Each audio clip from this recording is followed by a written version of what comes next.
Returning now to the debate over the pandemic restrictions and border closures that we've seen. Joining us live from Canberra is Dr Anne Webster. She's the Nationals member for Mallee in Victoria. Appreciate your time, Dr Webster. The border issue, we all know, has been extremely frustrating, particularly for farmers. I know your electorate borders both New South Wales and South Australia. Some progress has been made in recent days in terms of border bubbles, but what else needs to happen urgently in terms of border restrictions being eased further?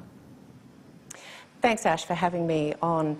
Yes, look, my actual electorate, of course, as you say, borders both New South Wales and South Australia, so we have the winning trifecta of three premiers telling us how to live, and it is hugely problematic. While we have the bubble increased for New South Wales, we've had more talk than action, and it takes a long time. People are very, very frustrated.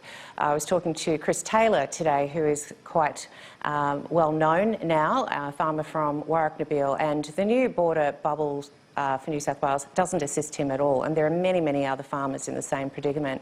I think the key issue is health care. Australians have a right to health care. That's what Medicare is all about, to provide access to health care. And I have citizen after citizen, Australian citizens, who cannot access the health care that they need. Very, very serious issues. Cancer, that people can't get chemotherapy, they're not allowed to go across the border into South Australia. And it's got to stop. Well, you talked about the frustrations. The frustrations are really boiling over in some parts. We've all seen that viral video in terms of the Ballarat mother being arrested. I spoke with the barrister and the Justice Advocate, Greg Barnes, last hour. This is a clip of what he had to say about the way police handled that issue of the pregnant Ballarat mother who was arrested over incitement for wanting to stage a protest against the lockdowns. Just have a listen. Some people do get polite knocks on the door in this COVID crisis, and other people get a rough treatment. And certainly, if you've got a person who's in her position, she's vulnerable. As I understand it, they took her phone. You would think that a person who's pregnant would need their phone 24/7. You know, this just seems to be excessive treatment. Your electorate, I know neighbours, the electorate of Ballarat, where this woman is from, we are seeing increasing frustrations in these regional areas, as you've just outlined. Did you see that video? What was your reaction? Are we seeing an overreach from authorities in your home state?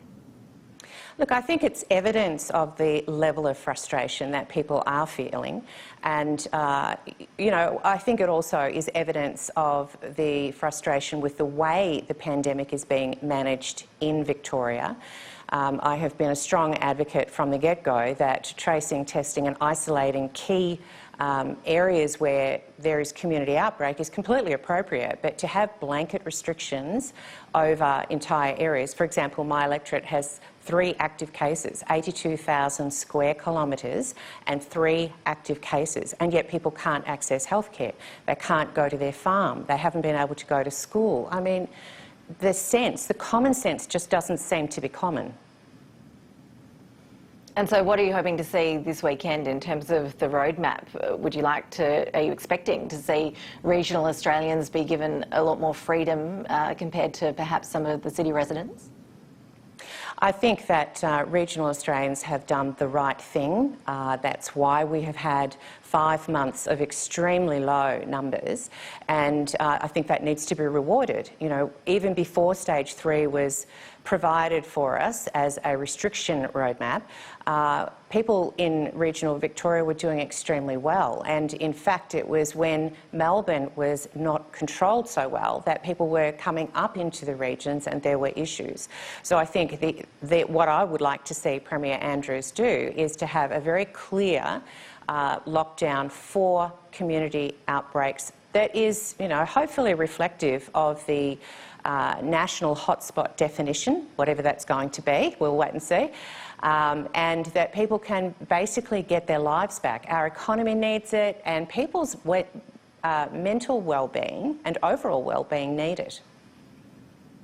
Dr. Webster, just on another matter, I see from media reports you've been going through a tough time in the courts at the moment. You're suing a woman after she allegedly posted some pretty ugly conspiracy theories about you on Facebook. Now, I'm not going to repeat the theories here because they are particularly vile in nature, and I know you're suing for defamation over them. The court proceedings are ongoing, and I also understand that that means that what you can say is particularly limited as well. But on the broader issue of Facebook and threats we've seen just this week to remove Australian news from its site, what does your experience with the social media giant tell you about how concerned we should be that fake news and conspiracy theories could more easily spread if Facebook does take that move to remove Australian news sites from its feeds?